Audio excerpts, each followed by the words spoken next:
Hello, PeaksChatz listeners. This is Magellan. You are about to listen to PeaksChatz 6, which is the second half of our discussions for this week. The first being PeaksChatz 5, which was released on Sunday, and which featured our friends from Full Metal Analysts, Michelle and Arthur. Thank you again to the two of them for coming on the show. We hope you enjoyed that first half of our discussions, and we hope that you enjoyed this one as well. On with the show.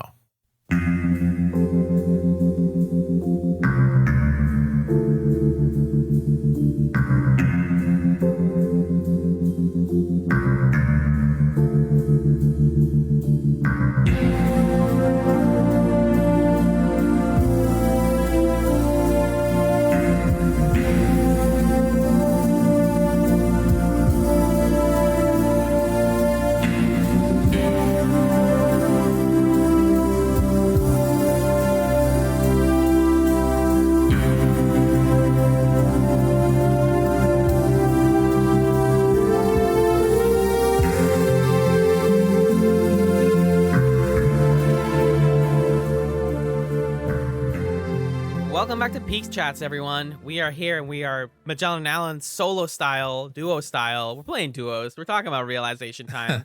It's episode 6 of Twin Peaks season 1, or episode 7 if you include the pilot. Realization Time was directed by Caleb Deschanel, new director to the show. It was written by Harley Payton, and it aired May 17th, 1990. Now, Magellan, can you tell me what happened in this episode, please? In this episode, Audrey cons her way into working at the perfume counter where Laura worked and discovers that it's being used as a recruitment post for One-Eyed Jacks. James, Donna, and Maddie plan to lure Jacoby away from his office. Alan, what'd you think of Realization Time? Again, we're spinning those dang wheels. Funnily enough, I like, it's kind of become a running joke on Full Metal Analysts that like even the really good middle of the series episodes are still like just building towards something.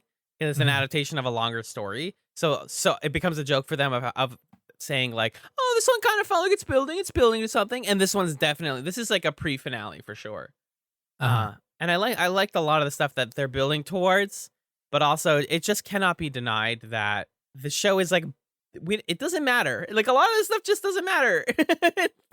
and it's fun and enjoyable to like watch, and the performances are good. The parts are enjoyable, and it's a good vibe, like we said, but it's becoming a show that I put on. Like it's kind of, it might be a little bit hard to talk about because sometimes I'm just like, oh yeah, I enjoyed it. I had a good time. And that's how I felt about this one. Yeah, I definitely was tuning out a lot more during the first episode. This one, I think, grabbed my attention more, and it actually got me in that sort of TV cliffhanger way where when the episode ended, I was upset that it was over. So I think it functions pretty well as a penultimate episode to the season. It gets us, they've been sort of bridging to like, we're going to go to One-Eyed Jacks. We're going to go to One-Eyed Jacks. We're eventually going to go to One-Eyed Jacks.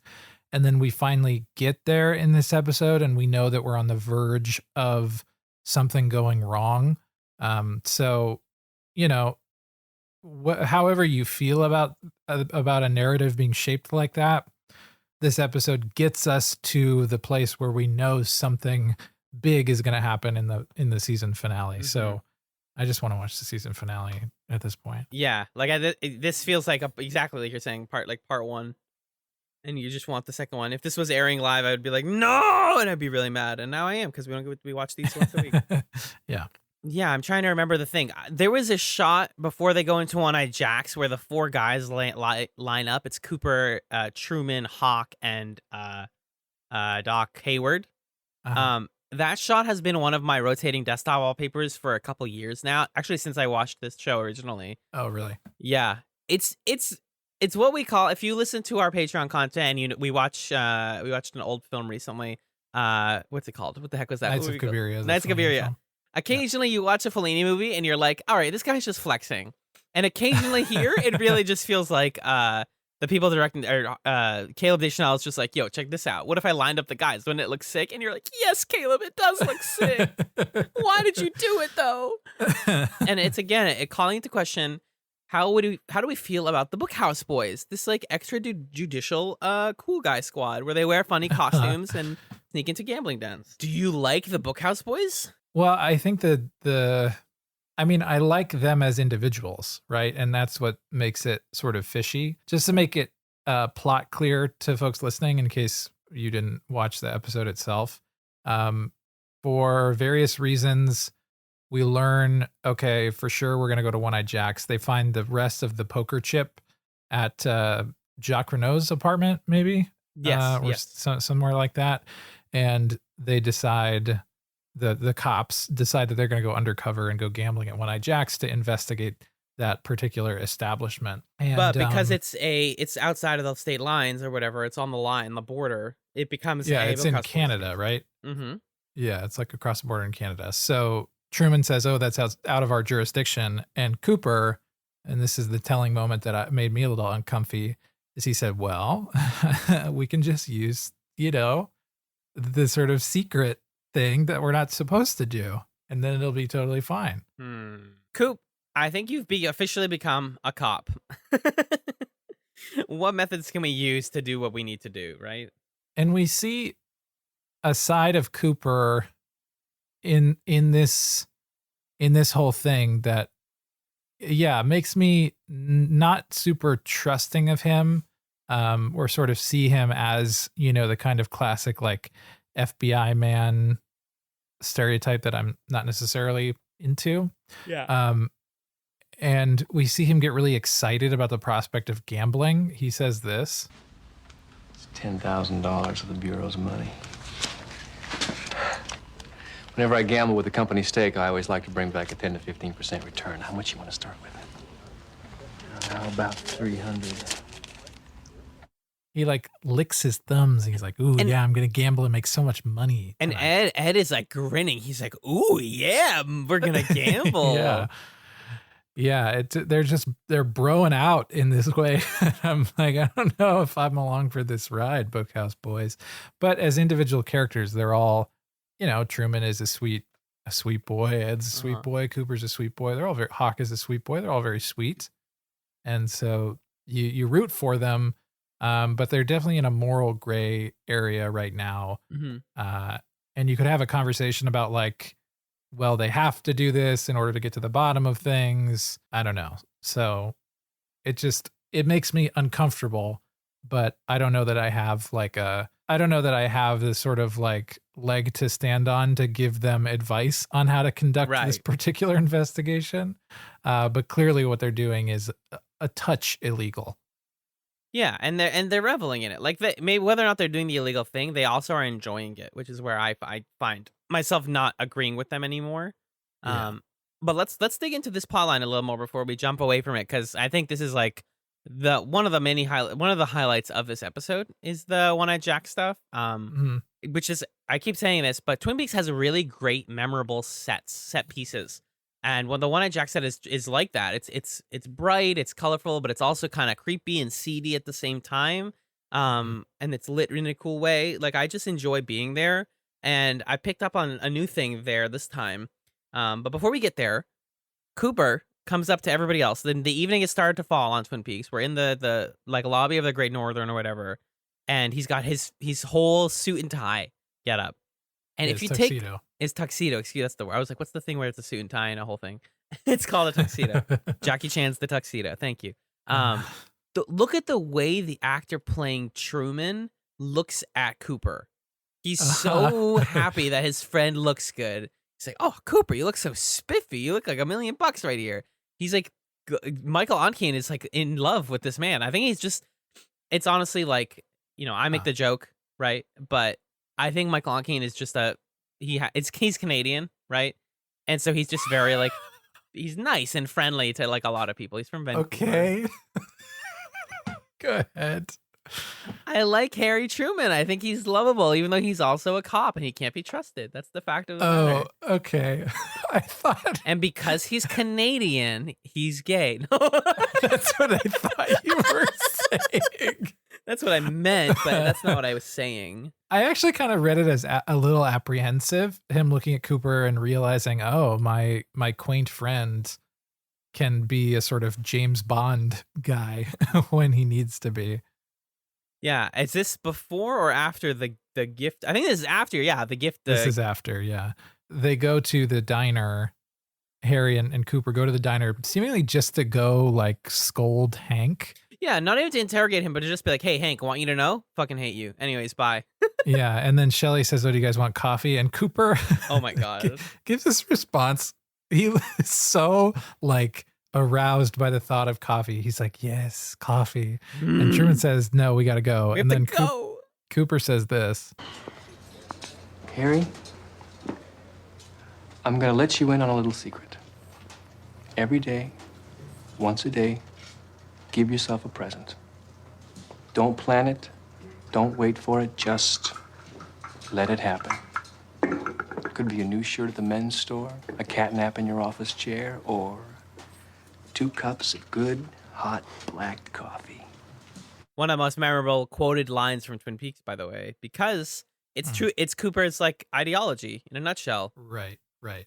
Do things spur of the moment. Do things that make you happy. Be a sensualist. Feel things that are good for you, and indulge a little bit. I like it a lot, and I like the way that Truman is like, oh, actually, we do have more time, and we can actually have a cup of coffee here before we leave. Like, let's enjoy it for a bit. We got time, and it's the show also reminding us that like, stop racing, stop running so fast, stop wanting to go to One Eye Jack so dang badly. We'll get there. We get half of it in this episode, and that's like in the last 15 minutes of the episode. So, it's kind of the show reminding us that like, okay, we're going to go and do the things you want to do, but we need to take a break sometimes. And it's good for our characters to be human and relatable by taking a minute, taking a sip.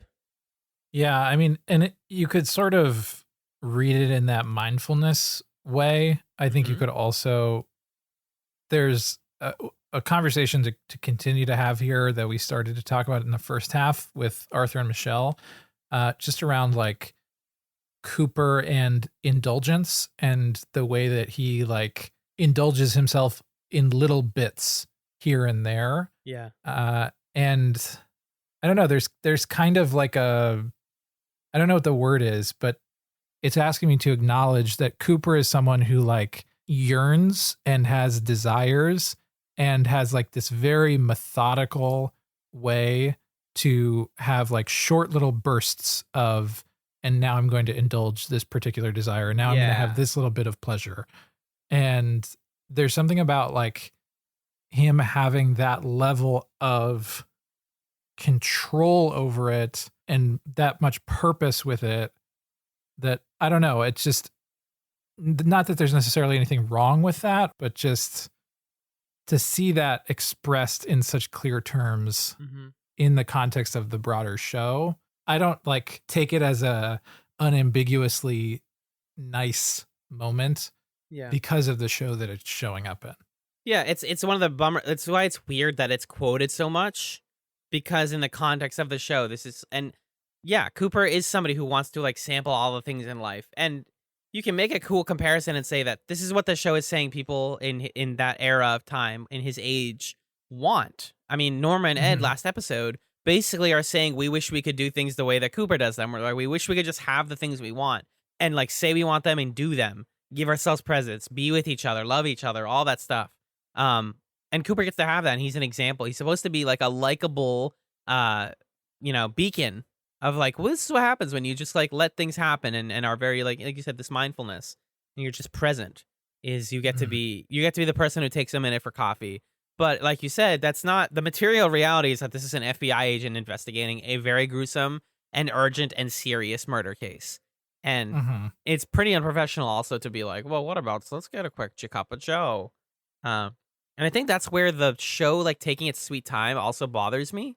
To get back to the sort of framework of this back half of season 1 / what I remember about season 2 is like, there's still a murder case going on. And it just seems like we don't even care anymore. Like, One Eye Jacks is like a tertiary thing to Cooper right now. But, this is a conversation that I think we're gonna come back to a few times because, the plot does move. Eventually get back to the murder investigation this episode. So the investigation leads us to One Eye Jacks. Cooper's going with his Bookhouse boys. Right before we get there, sorry. Oh, sure. Yep. We have the Waldo stuff where they're getting ready in the evening to go. Right. You had a note about the recorder being voice activated. Well, Cooper, it was surprising to me that technology existed in 1989. Voice activated tape recorder that he puts by this bird, Waldo. And where did they find Waldo again? Where's Waldo? Waldo was in Jacques Renault's house. That it was Jacques' bird. Yeah. Yeah. So they have Jacques' bird, Waldo, who they got to because of, the bird files or the pet files that they had in a previous episode. And Cooper sets this recorder by the bird in case, because it's a bird like a parrot or something that mimics human speech. And they're expecting it to speak at some point. Mm-hmm. And by the way, there's this great moment towards the beginning where Doc Hayward? Doc Hayward? Yes, Doc Hayward. Where Doc Hayward is talking about how to make the bird feel healthy again so it'll speak. And he's talking about feeding it, and he says, You got any apples? Yeah, there's some in the bottom of the fridge. These grapes are right on the edge. Why'd they keep that?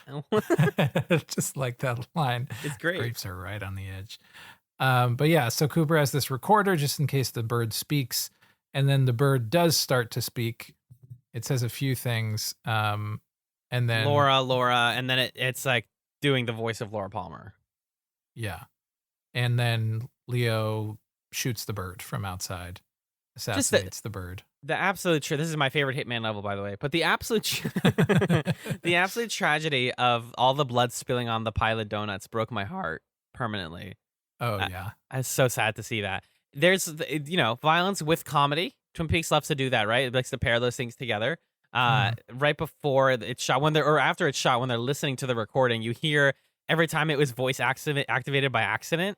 And so it'll be like Lucy going like, here, birdie, birdie, birdie, and like playing with the bird and being cute with it. And then finally like, oh God, this bird is mimicking Laura being assaulted the night of her death. Oh, yikes. Yeah. And then it says like, Leo, don't hurt, you're hurting me or something like that. Yep. Arthur's like, stop it, Leo. So we know Leo's was involved at least in some way. I wonder if the fan base watching this, I always like to think so much about like, what were they thinking? If they were just like, that's it, dude, it's Leo. We did it. We solved Laura's murder. It's Leo Johnson. No, I wish. This episode definitely is narrowing down the suspects to, by the end of this episode, the only plausible suspects you could have are like Leo Johnson, Dr. Jacoby, and maybe Ben Horn, just because he's like got his hands in so many shady things that it could be him. Or like, I don't know, Hank or something, because he's also not a great guy. But this episode really is putting a lot of suspicion, especially on Leo and on Jacoby. Yes, 100%. Yeah. We're down to those two people. And to jump ahead again, we get to One-Eyed Jacks. We got these costumes. Cooper has his suit and big Coke bottle glasses. Just big glasses. That's Cooper's disguise. And then Big Ed's disguise is just a mustache. And a mullet. Yeah. Yeah. The mullet brings it all together. But of course, Cooper's like, hey, so we're all oral surgeons. Like, we're here for pleasure. We're on a day trip. And then they get there, and 5 minutes in, they meet Blackie Riley. And can you give me a clip of some of this dialogue here? Yeah. So I didn't capture the whole exchange, but basically she's sizing them up. She says that Ed looks like a cop at one point, and Cooper's like, I'm the cop. Hilarious. Which is some funny dramatic irony. And then she and Ed have this exchange. Fred, what's your line? Own a gas station. I'm an oral surgeon. Oh, I got a Chevy parked out back with a serious root canal problem. You want to take a look? Well, I was hoping you might need a little gum work, because I'd sure like to get a look under your hood. Fred's okay. Fred's a prince. So, boys, what's your pleasure? Cards, dice. For starters, Casino's that way. This might just be your lucky night. luck has nothing to do with it.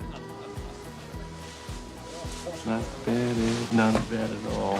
This is hilarious. This is so funny and also weird in exactly the way that I'm here for. And this is what like the Twin Peaks folksiness that I adore is like, we're in an illegal gambling like area. We're playing Western music, and Big Ed forgot that he's supposed to be an oral surgeon. He broke his cover instantly and was like, I own a gas station. Yeah, I mean, Big Ed also forgot that he's married and also in love with someone else. He's in two serious relationships. And he's just like, yeah, let me lay the moves down.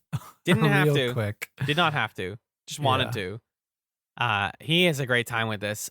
Basically, all that ends up happening with this plot in this episode is that they go to play cards and dice, and Cooper sees that it is indeed Jacques Renault, the man himself, who is dealing, and he confirms that. Mhm. But I think that's where that plot line has a hard stop in this Yeah, episode. because we're still. I think we're gonna pick up right there in the last Yeah. episode of the season. Mhm. Yeah. Which I'm interested in. I remember it being pretty wackadoo, Yeah. if you will. Sure. Yeah, you could say that. Yeah. But looping back around to investigation stuff. If you remember, last episode ended with Cooper going back to his hotel room after a long day, and Mhm. Audrey Horne is there naked in his bed, and she's like, "Please don't make me leave," crying to him. This episode opens with her having that conversation with him. And if you didn't already think that Cooper was like a morally gray sort of guy, this scene just gives off the weirdest vibes. Here's what Cooper says to Audrey in this scene. What I want and what I need are two different things, Audrey. When a man joins the Bureau, he takes an oath to uphold certain values. Values that he's sworn to live by. This is wrong, Audrey. We both know it. But don't you like me? I like you very much. You're beautiful, intelligent, desirable. You're everything that a man wants in his life. But what you need right now, more than anything else, is a friend. Someone who'll listen. It's a bummer because the theme Cooper. song is so good. Like, you're comforted by that theme song. And then Cooper is just being kind of he's towing the line. Like, I think what he's actually doing here, obviously, is he's setting the hard line and saying, no, we're not doing this. You're a teenager. I know you're 18 or whatever. She said she's 16 or 18. She said she was 18 in the last episode. Right. But he's just it's playing in that soap opera space again, right? Where this would have totally just happened in the soap opera.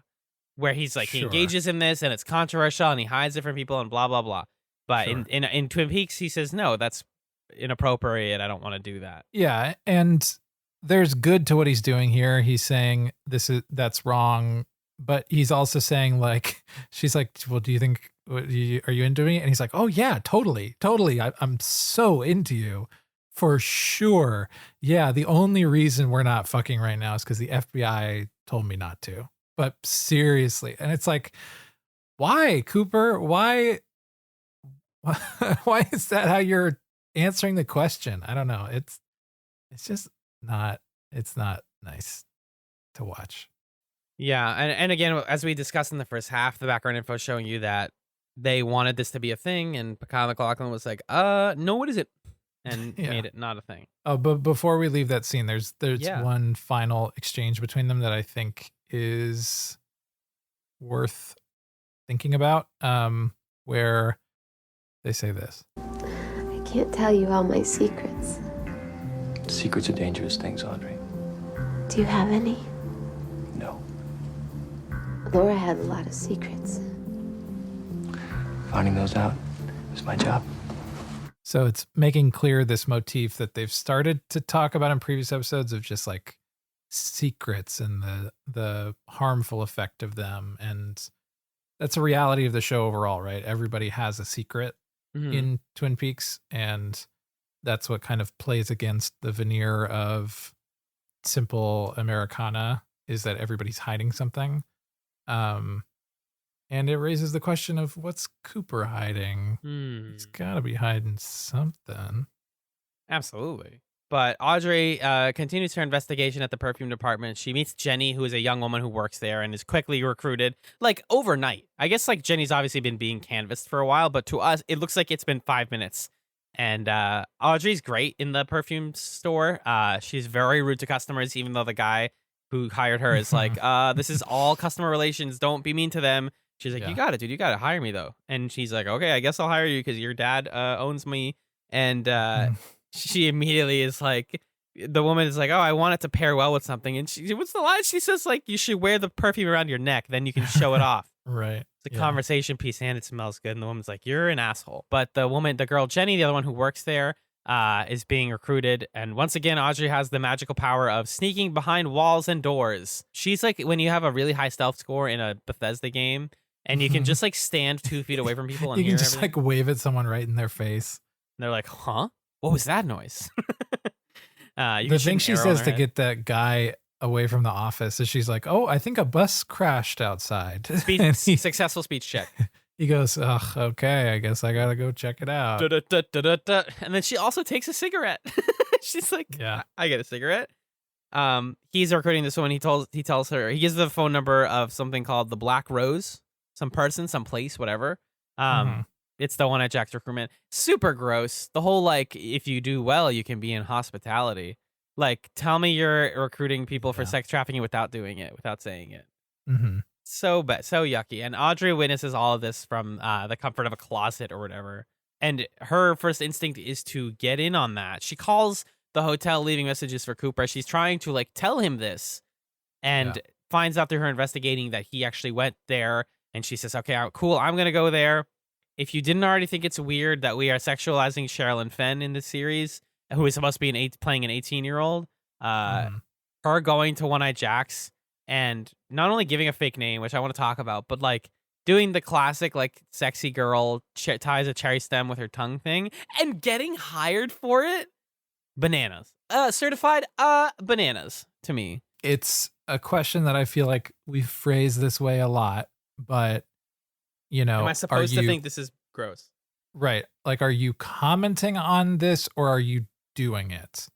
When you show us Sherilyn Fenn tying a cherry stem with her tongue, are you commenting on the like depravity of this place? And is that saying something or is that titillation for the sake of television? Right. And I don't know that I have a clear answer to that question, but it definitely felt more like the latter than the former. But you could make a case for Audrey Horne is like, and I don't feel that I'm qualified to assess if this is what's happening or not, but the combination of her doing this, of her getting the job at the perfume counter by saying that she's going to say that the guy sexually assaulted her if he doesn't give her the job. Like, you could make a case that Audrey is sort of has agency over her sexuality across these episodes. But again, I don't really feel like I have the capacity to make that argument one way or the other. So I'm just sort of left feeling like, I don't know about that scene, guys. It's her wearing the outfit too. And like, but you can you could make the argument. And like I said, neither of us is equipped, or like you said, now I just got you and me mixed up, which is so funny.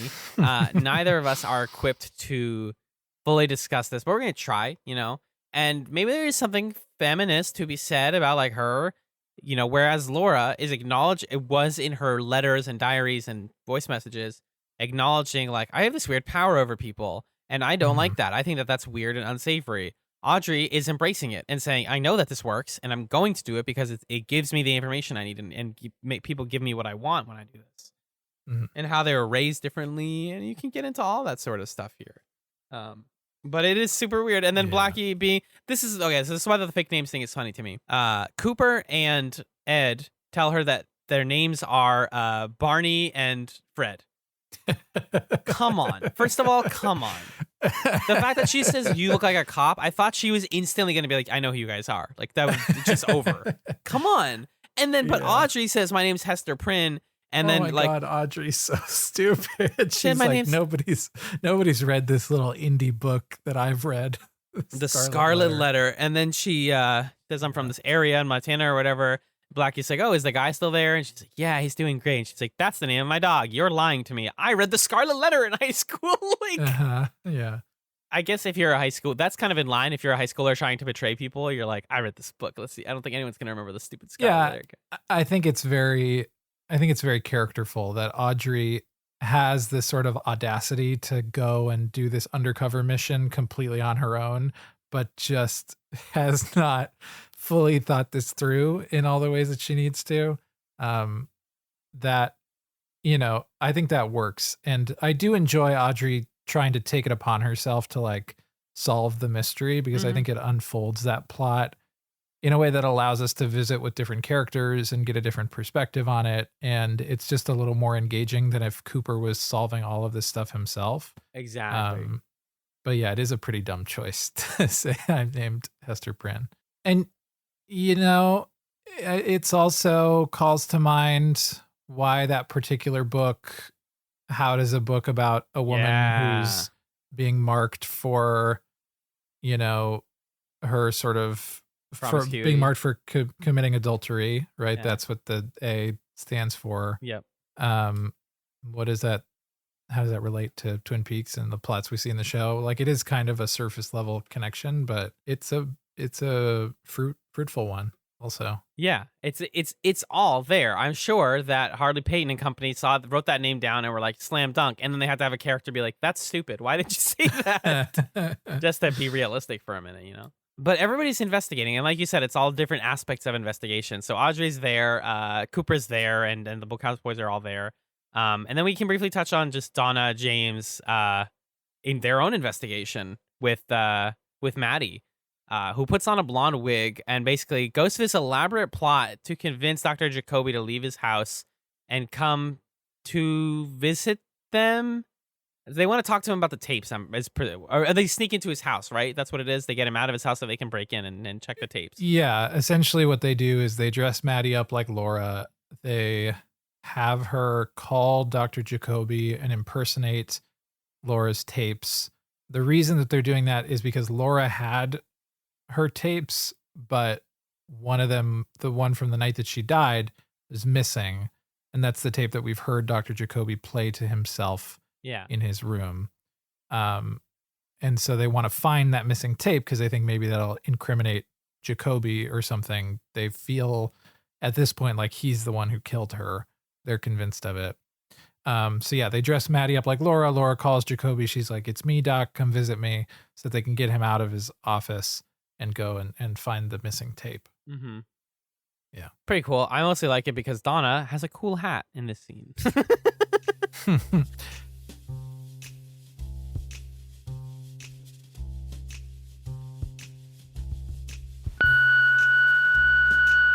Diane, it's 7:47 p.m. My cat's out from under the shoe rack, and time is a relative concept. After all, I had to wait around today for a Wi-Fi installation that was supposed to start between 11:30 and 1:30 and ended up starting at around 4, finishing at around 7. I don't think that this is what Einstein was talking about, but now that things have slowed down a little bit, I'm seeing the good side of relativity too. Maybe I'll go stream the Olympics at 0.75 times speed just to really mess with my perceptions of reality. I'm thinking table tennis. Talk to you soon, Diane. Diane, it's 2:36 p.m. I'm here in the middle of nature at nearly the highest point of mountain in Vermont. We took a chairlift most of the way up, and that was exciting, inspiring. At the summit, we're hoping to see a fire tower, maybe take a photo, enjoy the silence. If you can't tell, Diane, the air here is a little bit thin, and I'm having trouble speaking long sentences. But it's worth it to really zoom out and think about distance, time, and how far we've come as a people, that we can really climb mountains. We'll talk soon.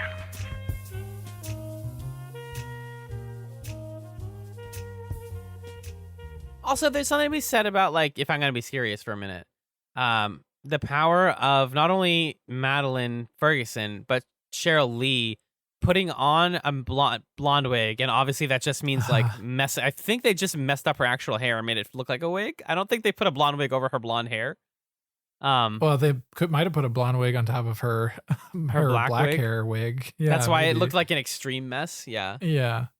It's possible. So Laura Palmer is an icon at this point. She's literally a portrait. We've seen the prom portrait. We know who the story of the character is. It's reached a point in only, 6 episodes where we're already, like, creating a facsimile of Laura Palmer. We've made a new Laura. Right. Maddie is literally like, what if Laura came back and was alive again? That's the power of the scene when she tricks Jacoby. Is she says, here's today's newspaper. I'm alive and I want to see you. And of course he shouldn't believe that. He's a freaking psychologist. He has a PhD and an MD or whatever on his door. But he's like, oh, I'm still fascinated by this idea, and I want to explore what this is, and I want to know what's going on with this girl that I loved. I find there's something really thematically rich about that literally they got Maddie to play Laura, and it works. And nobody questions it or says, like, this is stupid, this isn't going to work. It pretty much works flawlessly. Because I think that Laura is becoming, more of a mythological figure. It's like concept of a person the further we get from the day of the murder itself. Yeah. And I think there's what I found really engaging about that plot. It's similar to the Audrey plot, where just as a TV viewer watching a procedural, it's much more entertaining to see an ensemble of characters converging towards the solution, as opposed to like the one detective or the two detectives going around and gathering the clues, which those shows are great too when you're in the mood for them. Yeah. But this is a particular structure that we don't really see as much. But I think the other thing that's compelling about it is like what Audrey's choosing to investigate and the angle she's choosing to take versus the angle that James and Donna are taking, are both very indicative of the way in which they are individually trying to process and understand Laura's death and Laura's life, and like how their lives intersected with her or with theirs. Because Audrey didn't really know Laura. She feels very distant from Laura. She has like a reverence and respect for her. And she also sees in Laura's story this really scary notion of like a teenage girl who was sort of like exposed to all of these adult things in a dangerous way before she should have been. And I think Audrey's kind of like trying to reflect herself in Laura's story and sort through that and figure that out. Whereas James and Donna are interested in a much more kind of like the simple hometown suburban girl who is Laura Palmer, and like reconstructing that, but at the same time having to deal with this other Laura that they don't really understand. So Donna and James are not ready to confront the bleakness that is Laura's actual past. Yeah. There's a great clip that I think you have on your board of Laura in one of her messages to Jacoby talking about the way that men treat her. I don't know if you have that available. Why is it so easy to make men like me? And I don't even have to try very hard. Maybe if it was harder. James stops the tape before they hear what she says next. Because he doesn't want to hear it. It's corrupting the image that he has of her, and he's losing that. And so is Donna. Donna's like, we were best friends, and yet I knew she had a pain in her, and that's what we're trying to look into, but I didn't know how deep it went, and now they're learning it. So it's basically like their story is one of a loss of innocence, I think. Yeah. And like it kind of makes sense that they had to dress Maddie up to carry out their scheme, but you also see that they're getting something out of it too by resurrecting Laura. Like James looks at Maddie when she's dressed as Laura in a very loving way, right? Mm-hmm. Yeah. So it's as much a performance for Dr. Jacoby as it is a sort of like ritual for James and Donna. And Maddie's just kind of like, okay. Yeah, if you say so, I guess I will. Sure. Yeah, she says to them at one point, like, I know that these two people had a connection to my cousin that I didn't, and I, appreciated her and loved her, but I just want to make these people happy and help them out. Like, Maddie seems like a sincerely, like, attempting to be a good person. Yes. And just outside of the rest of the world. I actually legitimately thought at first, because I forgot where this plot goes, that Maddie was dressing up as Laura for James as, like, maybe a sick, like, memory thing. Where it's like, oh, I just want you to see her and see what that makes you feel, or whatever. It doesn't end up being that, but it's clearly that in his head when she comes by. It's the same thing that Jacoby's about to have, or where he's like, oh, I thought this person wasn't alive. This person that mattered a lot to me is now here. It's kind of it's like a profound. This is like what Lynch does so well. It's a profoundly scary thing that also feels weirdly mundane, and dreamlike. Like, what if you just woke up tomorrow and somebody who's near and dear to you who died was back and walking around and was like, hey, what's up? You're like, the uncanny there, the surreal there, I think works really well. Yeah. And I mean, I think, people talk this way and experienced this too, that if somebody passes away, they might just show up in a dream and you wake up for a moment like forgetting Yeah. that they're not gone, right? Mhm. Like that's I think very much in the same space that you're talking about. 100%. It's Yeah. very sad, but I've experienced it myself too. Yeah. The last thing I have about this episode, because like I said, a lot of these plots are just picked up and then held in the air for the finale. We have some Hank continuing to suck stuff. I actually wrote in my notes that I think Hank is worse than James as an actor, but maybe it's as a character. Mm, Yeah, see, there's the trick. mm. I like Hank in the story way less. I appreciate what James is doing, but I think the actor playing Hank is better. Yeah, I think he's got more chops as an actor, and it's sort of like a with great power comes great responsibility kind of thing. Like he's just applying them haphazardly. But there are some moments where he really plays the kind of sociopathy of Hank in an effective way. I don't even know if that's a proper diagnosis, but he's manipulative. Let's say Very. that. Yeah, isn't there the scene where he like tells Shelly like, "Oh, I'm really glad like you helped out Norma when I was in jail or whatever." And yeah, and like that guy helped out. What was his name? Peter. And Shelly's like, something? no, Ed, Big Ed. He's like, oh yeah, Big Ed. Ed, right. Now I know how I'm gonna kill that guy. 100%, right. I thought that was funny in comparison to like I think it's basically the next scene where is it Audrey who like betrays somebody or does trick somebody in a similar way? Oh yeah, it's when Audrey's at the perfume counter and the girl Sarah is like talking to her and she goes, oh sure. "Oh, I also got the number for Black Rose. I lost it though. I'm so stupid. Do you have the number?" And Sarah like looks at her for a second and goes, "Yeah, I do have the number for Black. Yeah, here it is." Like just effortlessly lies. It takes side characters not knowing what's going on sometimes to push the main plot forward. I get that. Yeah. Yeah. So you have Hank stuff. The last things in my notes were just the mill plot. Well, it's time to talk about Well, the and mill there's plot. also Oh, there's yeah. a lot of Leo, Shelley, Bobby stuff that we haven't talked about.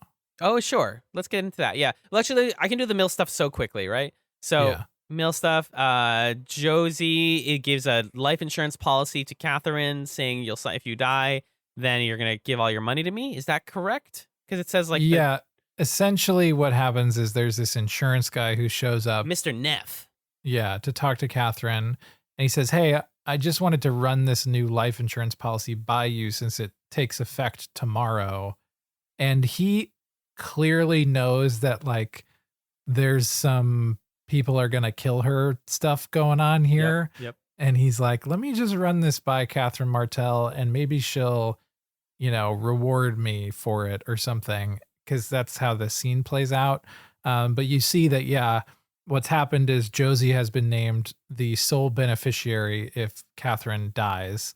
And we learn from the insurance guy that Ben Horn and Josie did all of that and said, oh, Catherine's just too busy, but here's her signature. And that doesn't seem like any insurance company would let that happen. That seems super, super shady. So Catherine now knows that Ben And has Josie are betrayed working her. together. Yeah, Ben and Josie are working together, and they stole the ledger where she was keeping her books. And their plan was to. We see Ben on the phone with Josie later, and he says like, "Oh, make sure that Catherine's at the mill when we set it on fire or something." Yeah. Which again, like, why would you just say that on the phone? Like, why is that your plan, Ben? I guess now it makes more sense that he's on Josie's side because maybe Catherine, the mill plus Catherine's life insurance payout is the biggest payout for him or something. I don't know, but whatever. Was that last episode, by the way, where the way that she gets his attention at the party is by spilling champagne on his nice shoes? Yes, that was the last episode. Legendary. Yeah. Say what you will, the actress playing Catherine Martell, very good. Plotline, she's good. pretty dumb. Leo and Shelley. So we briefly mentioned it last episode, but what happened was Bobby is trying to convince Shelley, like, you got to get rid of Leo. If he ever messes with you, you have this gun, you got to do it. And he's like putting this thought into her head. And then at the end of last episode, he comes home after getting beat up by Hank for trying to run his own business. He comes in, he's all grumpy and shitty, and she's like, "You'll never hurt me again." And she shoots him. And he just the weirdest scream in the world. And she even says when recounting it later, she says he sounded like an animal dying. So I think they captured that really well. But he's fine. This is such a soap opera like cliffhanger thing of like, is Leo dead? He's like not even hurt. He doesn't even look injured. Because he comes up this episode and he just has a sniper rifle and he's ready to shoot Bobby.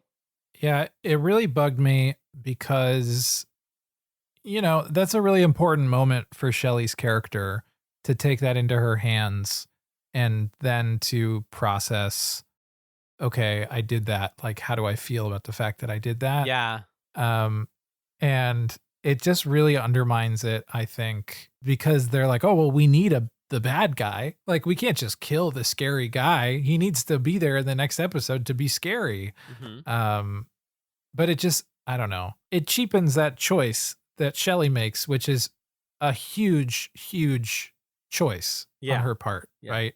And, there could have been a lot more to that and to her having to process like, well, he was abusive to me and I killed him and now I'm free of him, but also I killed somebody. And that's like that's pretty heavy and needs to be unpacked. But instead it's like, and I grazed his arm with the bullet and now I'm scared because he's out there. It just doesn't really change the dynamic that much. I don't know. The episode doesn't have the time to get to linger on her like thinking about that. Because the way I was reading it was like, is she beat up that she shot him? Because like just like Norma, she still feels some sort of attachment to this bad person. Or is she beat up that he's alive? Like, where is the part that she feels emotionally torn up about? Because like, I think if he died, she would still have this regret, but it would be different. It would be less like fear. Because right now it's a combination of fear, like he's now going to come back and kill us, and fear that I didn't like finish the job or whatever. But also, she shot a person that she's married to. Yeah. And I don't know. I mean, I'll reiterate again, like I don't think I'm the person to really fully understand how a story like this should be told. But just feels like they're missing opportunities or like putting the emphasis in the wrong place here. But I do like the sort of like Bonnie and Clyde thing that Bobby and Shelley are doing, where they're like, okay, we're gonna, starting in the previous episode where it's like, okay, we're gonna, put the frame on Leo. And they're doing this whole thing where Bobby's like, yeah, when he walks in, I'm gonna hold up the gun and be like Leo, do the dishes or I'm gonna shoot you or whatever. It's like, no, you're not. No, you're not. You're not gonna do that, Bobby. You're not that tough. And then that great interaction where Shelley's talking to Andy and she basically convinces or plants the seed in Andy's head about Leo being guilty. And then Bobby just shows up in the James, Donna, Maddie plot to plant cocaine in James's motorcycle. Yeah, sure. Yeah. So there's this very elaborate scheme that both of them are at the head of, which is kind of fun to watch them do. Yeah. I reiterate, I find Shelley and Bobby both to be immensely attractive, and it frustrates me because I want the best for them. But I know, well, okay, let's see where their plot goes. Let's put more pins. Do we have enough pins on this freaking corkboard of Twin Peaks plot lines? Who can say? We're getting to the end of the season. Last brief note, not really relevant scene to anything else. Nadine is watching Invitation to Love. If you remember, Chet got his money swindled out of him. If you're following the Invitation to Love plotline, it's pretty good. He gets beat up by this guy, Montana. And then in this episode, he shoots Montana in the face and everyone freaks out. And that's like the dramatic gunshot that ends the episode. Nadine is eating bonbons like an absolute icon. Who can relate? Ed comes up to her and he's so nice here. And it's still frustrating to me that Ed is nice, but I get it. She's like, I took the Drape Runners to the patent office and they were rejected. I'm sad. I'm miserable. I'm eating these bonbons. One, there's kind of a stereotype of like women being depressed and eating that I don't love. This is the same episode where Ben and Jerry are. Magellan, I just had a realization that they're eating ice cream and they're Ben and Jerry. Fuck. Yeah. Fuck. Dog, I didn't realize that when watching the episode. My eyes just popped open like I just saw they God. Are tossing back ice cream. Ben and Jerry are eating. Ben's holding like a double pint. What is that? A quart? I don't know what size. It's that is, big. It's really big. Yeah. Jerry's like, it needs more whatever pecans. And so, yeah, again, just food while people emotionally cope is all I wanted to say. And Ed trying to comfort her, but I can't get over the fact that he's wearing a bolo tie. His disguise involves him wearing a stupid, like, Texas bolo tie. It sucks. Anyways, that's what I got. I think I hit every single scene that I wanted to talk about. I'm happy about it. We're gonna go see what happens to One-Eyed Jacks. We're gonna see what happens with Jacoby. James is gonna get caught with cocaine, maybe. And rest in peace to my favorite bird, Waldo. Yeah, the only thing we didn't talk about that was important to me was an update on my favorite plot of the series, which is the Andy Lucy story. Oh my God, bless.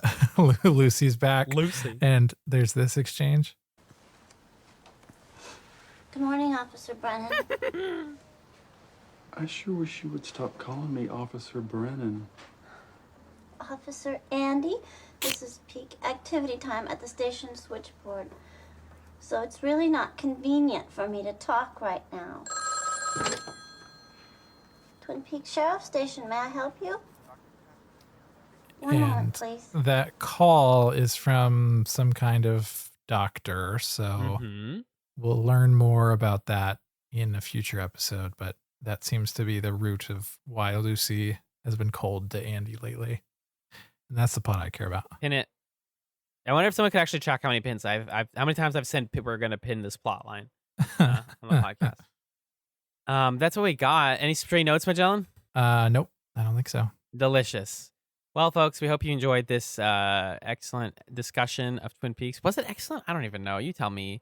Magellan, can you also tell me what we're watching next time on PeaksChatz? Next time on PeaksChatz, we are watching the final episode of season 1 of Twin Peaks, which is called The Last Evening. Audrey is hired at One-Eyed Jacks, but is caught, well... Nope, you don't want to read it?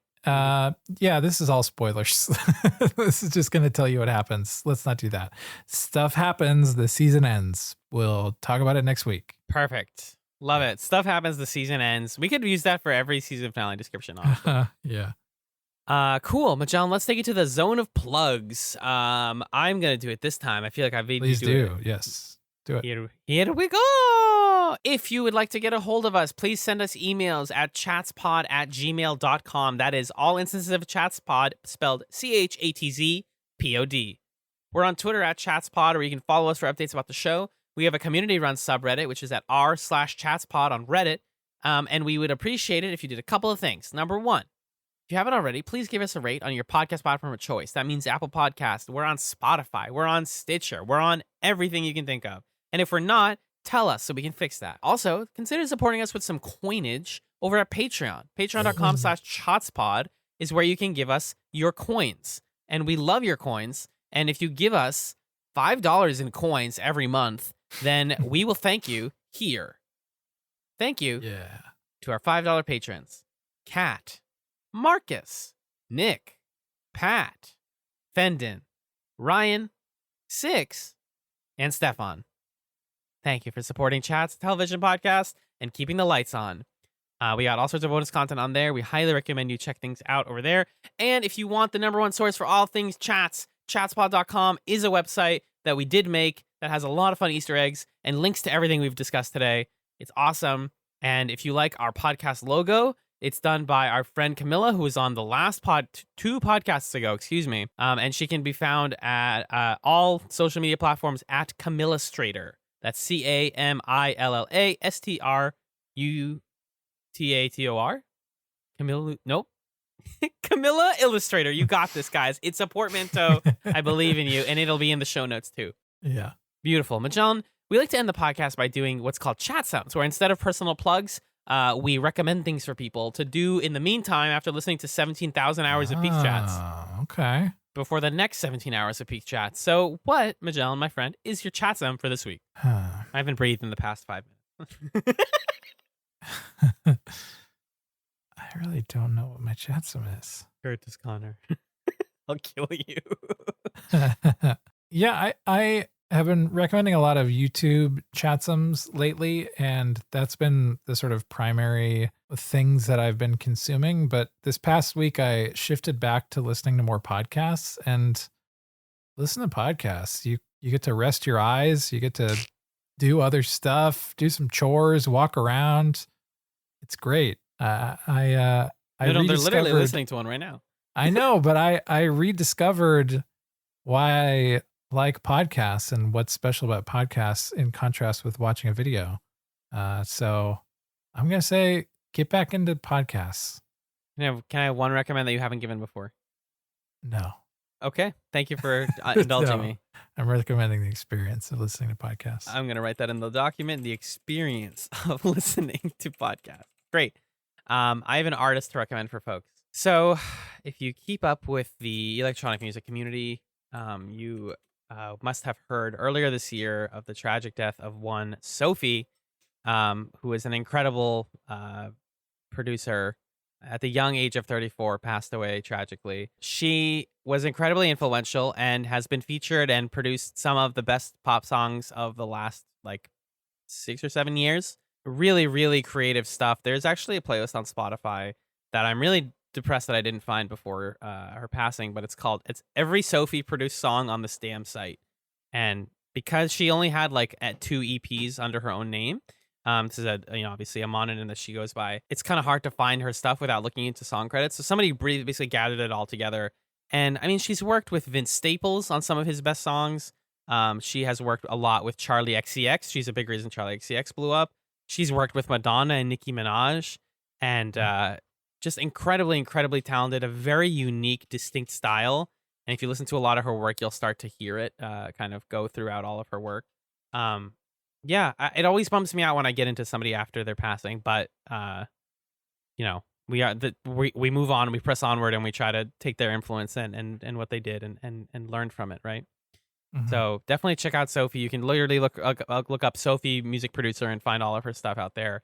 It's strange, creative, loud, and just really special. Honestly, I've had a great time listening to all of her work in the past couple days. But that's what I have, sir. So thank you, as always, for being the rock to my hard place. Thank you for being the Truman to my Cooper. That's my new one. And thank you all for listening to this episode of PeaksChatz. Damn good pod. Damn good.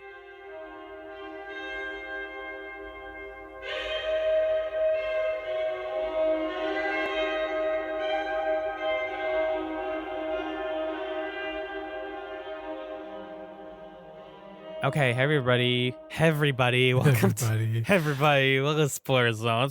What's going on?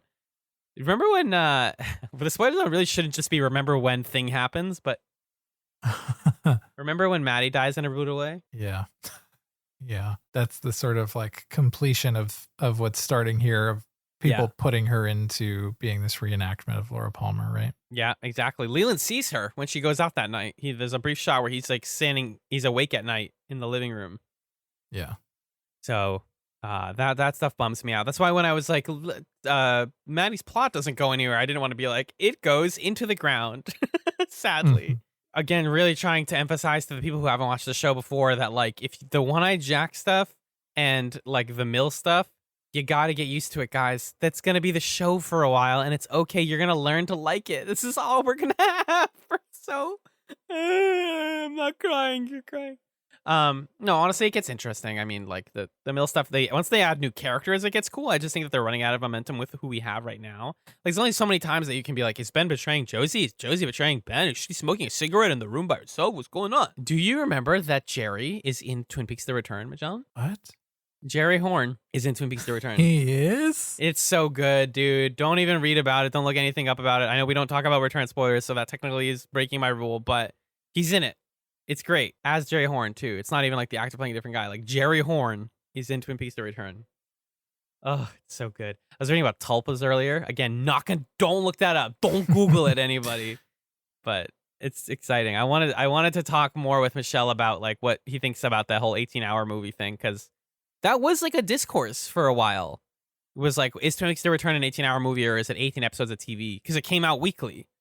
Only the first 2 aired in a movie theater, I think. Yeah, I mean, I don't know. I'm of the opinion that it just, at this point, what is a movie or a TV? Yeah. Anyway, why call a TV a movie when we can just call them both the same thing? I don't know. We'll talk about it. I think it's because certainly The Return is doing a much more filmic thing, or it's definitely different than Twin Peaks, right? Yes, big time. But we'll talk about it. Also, it's interesting the way that gambling shows up in the return in Las Vegas. Oh, I didn't catch that. Good job. Yeah, I watched a couple episodes. Yeah. We can't do a return cast just yet, but I'm excited. Hello. Yep, you'll get that, guys. You're gonna get there. We just need to get through 22 episodes. So other thing, the log lady stuff, we can get a little bit more explicit with this. It's not as interesting. Do you want me to play the log lady's clip here? Yeah, go for it. Here's what her log says. Shh. I'll do the talking. Dark. Laughing. The owls were flying. Many things were blocked. Laughing. 2 men, 2 girls. Flashlights passed by in the woods over the ridge. The owls were near. The dark was pressing in on her. Quiet then. Later, footsteps. 1 man passed by. Screams. Far away. Terrible. Terrible. 1 voice. Man or girl? Girl. Further up, over the ridge. The owls were silent. That's what I was kind of trying to get at when we were talking about the log lady before, and I was saying that sometimes the things she says are not actually that deep. Yeah, it's not the dream sequence. The dream sequences you can absolutely pull apart and get useful plot. It's not always the case with the log lady. Do you know what her deal is, Magellan? Do you remember why she's the way she is? Doesn't it have to do with her husband dying? Her husband's spirit is in the log. Yeah. When did we learn that? I think in this episode, they talk about her husband. I don't know if they specifically talk said about the husband. This one said he was a logger. Yep, he was a not a fireman, but yeah, a logging guy. That type of character is relevant later, whatever that job was, the Axeman. It's involved with the UFO stuff and back in the day, and she was taken over by aliens or something, and they messed up her brain as a kid, and her wiki page, her Twin Peaks wiki page, if you want to just spoil a lot of stuff with you for yourself, is really sad. She was friends with Jacoby for a while, but then when she started to lose her if you want to call it her sanity, whatever the appropriate way to refer to it is, he distanced himself from her, further showing us that he sucks big time. Yeah.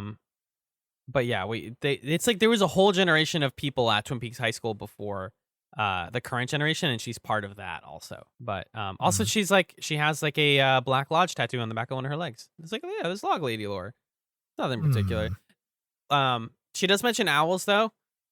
Famous line from season. What are the owls? They're not what they seem, Magellan. Okay. Yeah, but what does that mean? The owls become a bigger thing in season 2. Owls hold spirits. You can put spirits in an owl. That's all that is. Oh, okay. You put spirit in an owl. Yeah, Bob has straight up. I think Mike's been in an owl. They put spirits, literally. Just they're vessels for spirits. Oh, okay. Did we talk about at all when James and Donna go to look at the spot where the half of the heart locket was buried? There's an owl watching them. We didn't talk about that. Good catch. Well, there's an owl watching them. Whose spirit do you think that was then? Probably, I don't know. Bob. Or Laura's spirit. Oh, that's kind of nice.